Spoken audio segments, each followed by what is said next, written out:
പഞ്ചായത്തുകളും നിയമസഭാ മണ്ഡലങ്ങളും ചുവന്നു നിൽക്കുന്ന കോഴിക്കോട് പാർലമെന്റ് മണ്ഡലം തിരിച്ചുപിടിക്കുമെന്ന വാശിയിലാണ് ഇടതുപക്ഷം. അതേസമയം 3 തവണ തുടർച്ചയായി എംപിയായ UDFിലെ MK രാഘവനാകട്ടെ വീണ്ടും മത്സരിച്ച് മണ്ഡലം നിലനിർത്തുമെന്ന ആത്മവിശ്വാസത്തിലുമാണ്.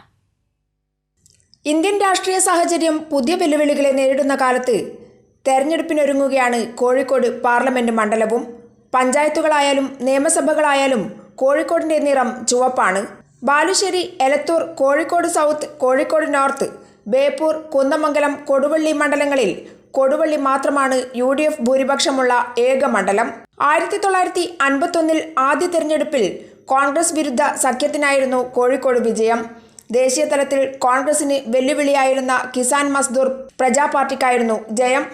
57 സീറ്റ് കോൺഗ്രസ് കൈവശമാക്കി. മുന്നണികളും സഖ്യങ്ങളും പിന്നീട് പലതവണ മാറി വന്നു. 4 തവണ മാത്രമാണ് മണ്ഡലം ഇടതിനൊപ്പം നിന്നത്.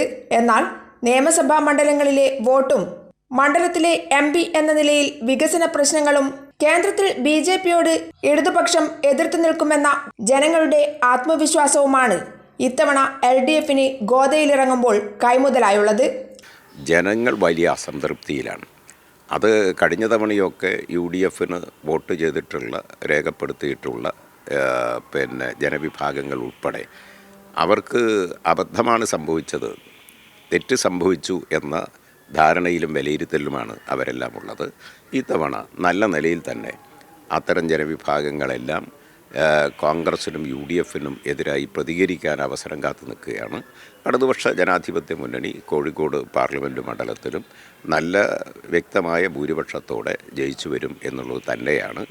വോട്ടർമാരുടെ എണ്ണം 14 ലക്ഷത്തോളമാണ്. 3ാം തവണയും ജയിച്ചു കയറിയ ആത്മവിശ്വാസവും മണ്ഡലത്തിലെ വികസന നേട്ടങ്ങളും UDFനെ ഇത്തവണയും പിന്തുണക്കുമെന്ന പ്രതീക്ഷയിലാണ് UDFും. PMSSYയുടെ മൾട്ടി സൂപ്പർ സ്പെഷ്യാലിറ്റി ആശുപത്രി 120 കോടിയുടെ പ്രോജക്റ്റാണ്. ആ പ്രോജക്റ്റ് സ്റ്റേറ്റ് ഗവൺമെൻറ് മാച്ചിങ് ഫണ്ടുണ്ട്. അത് പൂർത്തിയായി. അവിടെ ബഹുമാനപ്പെട്ട മുഖ്യമന്ത്രിയാണ് പ്രോജക്റ്റ് ഉദ്ഘാടനം ചെയ്തത്. മറ്റൊന്ന് ഇംഹാൻസ് ആണ്.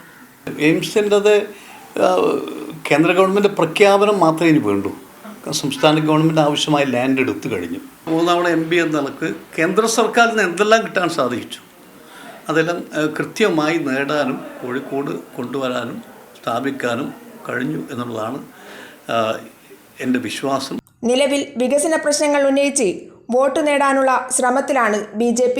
ഇതിനെല്ലാം പുറമെ പുതിയ വോട്ടർമാരും അതുപോലെ സ്ത്രീകളുമായിരിക്കും ഇത്തവണ പാർലമെന്റിലേക്ക് ആരെ തിരഞ്ഞെടുക്കണമെന്ന് നിശ്ചയിക്കുക.